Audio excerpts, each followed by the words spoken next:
the one, the only, Benzion.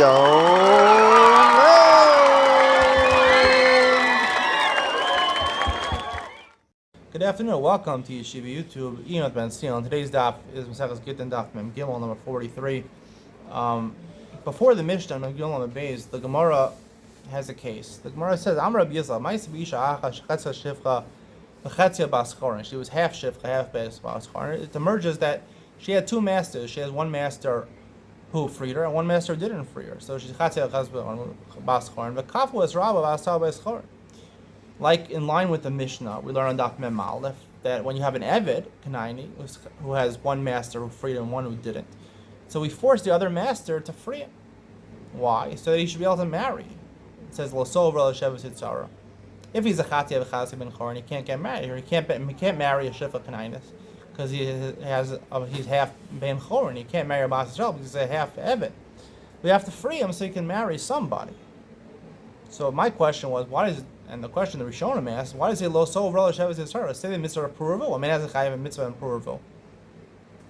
So the answer I gave was that when Chatzi ben Chorin, right? He's not a man. I mean, he's not obligated in the mitzvah of a man. He's only an Eved. He's only obligated in the mitzvah of a woman, right? So an Eved Chatzi ben Chorin, he's not obligated like a man in the mitzvah of Puravu.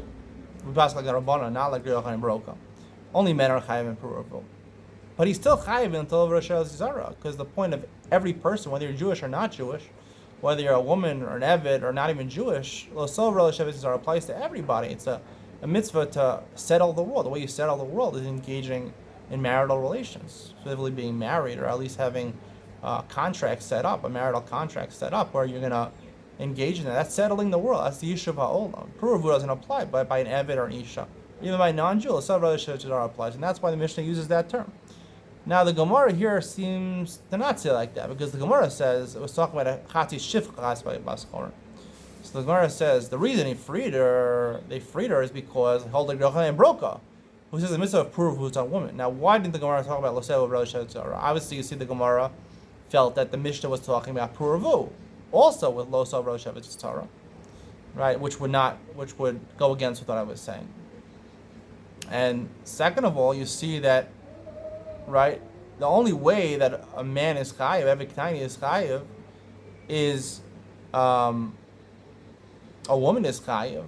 If you say they're Yochanan Broka, but according to the Rabban who say the mitzvah Puravu is on a man, the same thing would apply. Even though the Mishnah mentioned Lo Sover Shevet Sarah, it would be like that. The Rabbanan say the mitzvah Puravu applies to men. Also, the mitzvah Lo Sover Shevet Sarah applies to men. According to Yochanan Broka, right, Puravu applies to women also, and Lo Shevet Sarah applies to women and Avodim also.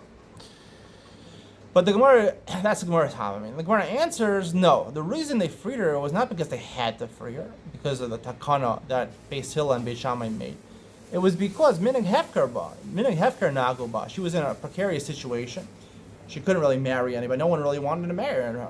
Yisrael didn't want to marry her because she was half Shifcha, right? She didn't want to get married to an Eved Knaini because she was a half Bas Chorin, so therefore she was by herself. She had no one to protect her, and the men took advantage of her. So Chazal wanted to stop this, so therefore they told the second master, who was in control of her, to free her so that she can get married and the marital protection of a Ben Chorin in Yisrael.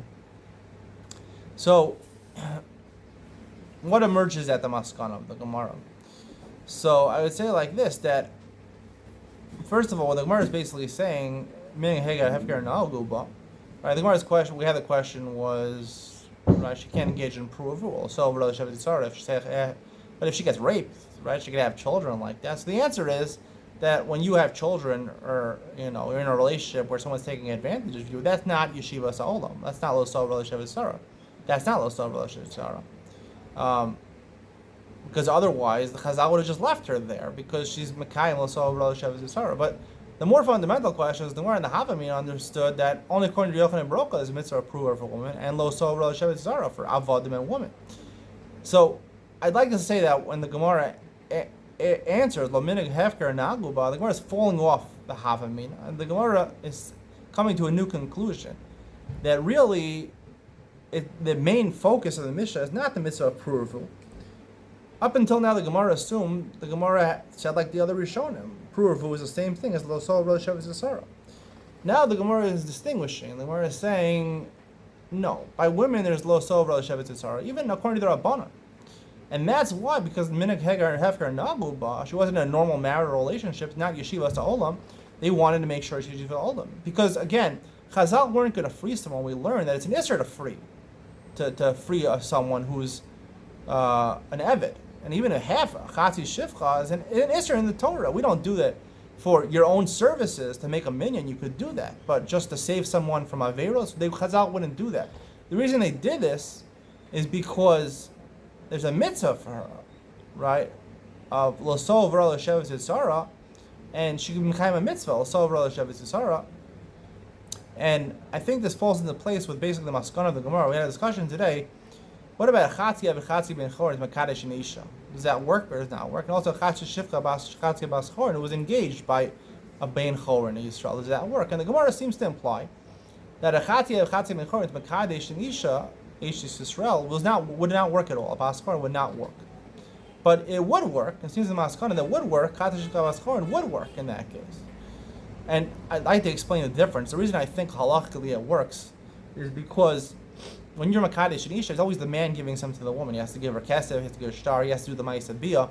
So if it's a Chatzi Eved Chatzi Ben Chor, and there's a question on the ma'aseh kiddushin, right? Are you even a bar kiddushin? Are you compatible? She's a bas chor, and you're questionable. You're a ben chor. It's a suffix midoraisa. So the suffix, the chazaka is you're an eved. You remain an eved. However, when it comes to a ben chorin who gives kesef kiddushin to chaz bas chorin, so he did the ma'aseh kiddushin.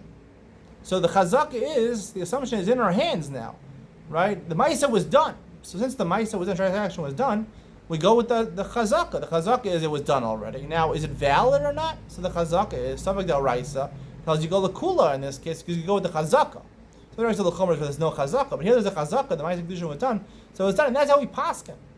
Once we paskin like that, it's true. So it comes out of the maskana that even if it wasn't minag hefker naguba, right? They would not be forced to free. It was only because minag hefker naguba they would be forced to free. Why? By Chatzi Avichatzi Ben Chorin, he can't go ahead and he can't be makadesh bas chorin. But the maskana is the Chatzi Shivcha Bas Chorin. She could be mekudeshes to a Ben Yisrael. She could, even if she does not go ahead. If someone were to do it, and therefore there's no problem. That's why the Mishnah only said an eved Chatzi Avichatzi Ben Chorin. Normally, we would not ask if she's owned half by one master who owns her, and the other half of her is free. The other master freed her. We would not, the takana Beisil and Meishama would not apply over here because she could get married to a Ben Yisrael. Because Chatzi Shivcha Bas Chorin could be engaged to a Ben Yisrael, would work, and therefore she could have a marital relationship and she can settle the world. The Sotah relationship would apply. You don't only here where it was a precarious situation where they took advantage of her, so therefore there was no Losel Rosh Tzara. It wasn't being accomplished, so therefore they were forced to free her, so that she would be, in the eyes, a Ben Chor would want to actually get engaged to her, because even though technically it works, Chatzi Bas Chorin could be engaged by a Ben Chor, and a lot of times they'd rather, just like a lot of in Shidduchim, people don't want to marry Giores, they don't want to marry Chatzi Bas Chorin, so it made them a lot more enticing in the eyes of a Ben Chorin, but technically, if they weren't knowing minag hefker bas, so then technically there would be no problem. You could leave her as a Chatzi Shivcha Bas Chorin. The takana Beisil and Meishama would not apply the Chatzi Shivcha Bas Chorin, in my opinion. Hope you enjoyed today's share. See you on the next one.